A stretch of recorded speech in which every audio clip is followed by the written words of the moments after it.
And stakeholders who respect governance, transparency, accountability, problems now that we face with the anomalous flood control projects that have an impact on soil. Yes. Well, what impact do you see it having in your area for farming?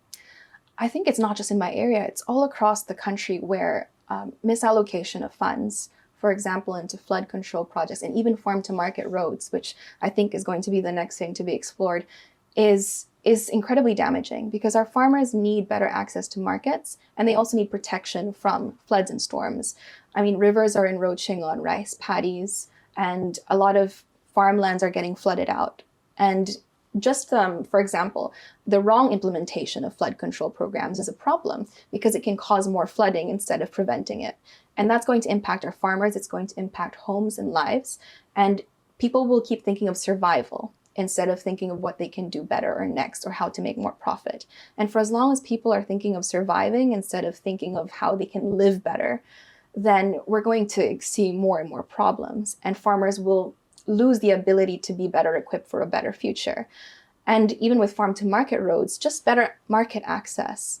That's already a huge thing for farmers where they need to have enough income to transport their goods to a market or to a place that they can consolidate and process. So it's going to impact us all in many different ways, economically, socially, financially. And I don't know, I'm very much emotional and affected by it because I think of the way that our farmers live. And I think of all the young girls who are out there who could be sitting in my position doing this, but they can't because they're trying to survive a typhoon, they're trying to survive a flood, or they can't even walk to a nearby city because of the lack of policy or infrastructure for it.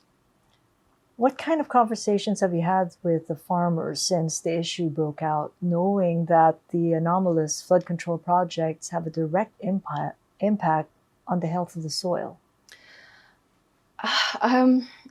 It's hard to talk about it and have a conversation with farmers because it goes into a lot of nuance and complexity. And I feel like the simpler the conversation is, the better, where we can disapprove corruption. We can vote with our wallets. I think at an individual level, it's easy to feel very hopeless, but we can continuously use our individual powers to vote and make the right decisions.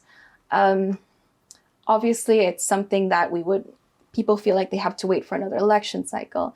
I think it's an ongoing conversation. It's not a solid thing, and there's no path forward for us that we can do individually, but we need to continue having a conversation about how we use our power as individuals and our ability to speak up and our ability to educate each other. Because if you look at it from a high level, it's very hard to think about how, votes and funding and all of that go together. But I think it's very practical, which is at the very ground level, we have to do something, and it takes all of us collectively. So far, what are their sentiments right now in the path forward? If they can't get the help that they're getting on a high level, what are they willing to do amongst themselves and with you and in the farm?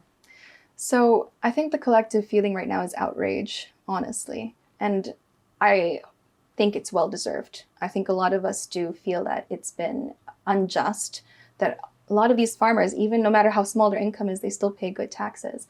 And I think the path forward for us is we do what we can in our own communities. And that's trying to make more income for farmers so that every election, it's going to be a controversial statement, but their votes can't be bought out. They would have more education and more ability to know what the pathway forward is, and they would have the peace and security to make a just and right decision moving forward.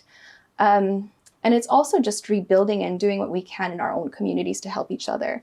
It's always collaborative. We have group chats with the farmers where we talk about trade and we talk about what we can, or we find ways to help each other. And my main priority is making sure that our farmers in our community are safe. They experience peace and security. They experience food security, and they experience the security of their livelihoods, so that if we can get those basic problems out of the way, we can think about a better plan moving forward.